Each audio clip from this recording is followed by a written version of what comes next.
What's up guys, One Low Magma here, Miami Auto Brothers. We're going to be replacing all the suspension on this Honda CRV, front struts, rear struts. We're going to do the front sway bar links. We're going to do the sway bar bushings. Make sure to hit the subscribe button, follow us, Miami Auto Brothers. Make sure to find me on Instagram and TikTok, One Low Magma, so you can check out all the stuff we do.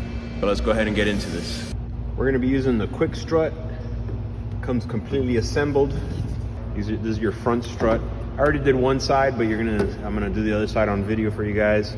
Basically, we're gonna swap out the strut. We're gonna put in the new strut, and then in the back, we're gonna do the same thing. So we're gonna go ahead and get working. While we're doing the struts, we're gonna also swap out the sway bar links, front and rear. These are the fronts. They're shorter than the back ones. The back ones are longer, but they're identical, the same thing.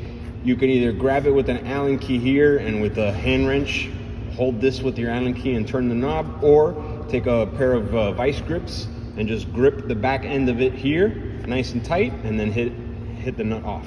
Way more heavy duty. It's greasable, so now we have greasable fittings on this thing. It's also a lot more sturdier and a nice thick ball that sits in there, other than the factory one that sits in a Teflon sleeve. Moog made this literally indestructible, so that's what we're going to be replacing with it. The other cool thing about these Moog sway bar links is when you go to put it back, it's not like the factory where you have to mess with the Allen key. Now Moog designed it with a nut on the back of the bolt. So now when you put it back in the car, you hold this with your wrench, and then you could tighten this down. Makes it much easier to install. Also, just looking at it, you can tell how much beefier it is. Also, we have the capability of greasing these now, which the factory does not, and that's why they go bad. We're gonna put these in the front and then the ones in the back. All right, so we're all done in the front. Apologies, I couldn't get any of it on camera because I had to use both hands. Basically, it's super simple to take, just as you saw the strut out of the car, 2 nuts up at the top, loosen it. Down here, you're gonna have 1 bolt that you're gonna loosen, and then you have the bolt and nut on the end of the fork. You loosen this fork assembly, it comes off of the strut, take it, move it down off to the side, the whole strut comes right out from right here. Look at my whole arm fits here. The whole strut comes right out, and then you replace your brand new one. Put the fork back on it. There's a marker on the back of the strut that goes right on the back of this fork. Tells you exactly where to stop, exactly where it's positioned, and then you cinch it down. Once you cinch that down, you come over here, align up your fork, and put in the bolt and nut, and you're good to go. It's so simple. It went in so fast, I totally forgot I even to record it. So I'm gonna try to record the back ones for you. Here's our new Moog sway bar links. As you can see, much beefier, but it fits right back in the stock location. I already greased it, that's why I made a big mess. I'm a grease monkey, so typically make a mess, but you can now grease the fittings, and then that's gonna keep these basically a lifetime. They're super strong, stronger than the originals, and it just goes right back in its original place. I replaced both sides.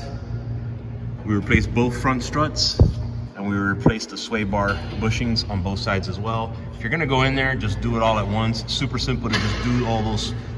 You can essentially overhaul your sway bar by replacing both links and both sway bar bushings. That way you have a nice sturdy sway bar in there. Same thing with our struts. We replaced both front struts. Now we'll head on to the back. All right guys, here we are in the back. Basically, we're gonna start with the sway bar links just because they were easy to get to. So the back sway bar is super skinny.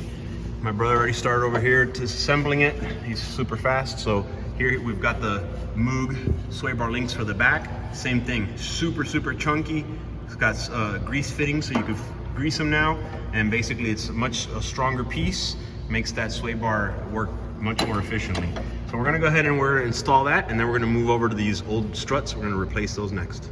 All right, so we got the Moog sway bar links installed. Now we're gonna move on to the strut. On this strut, it's super simple. 1 nut at the bottom, and then our 2 nuts at the top. It's a 17 and a 14. Now I use the wrench to walk the bolt out. And you're out. All right, we're at the back of the car, and this is the top of the strut. You take these little plastic covers off, just clips right off. And then you got your 2 14s. Once I do this, the strut's gonna drop out of the bottom because we already did the bottom.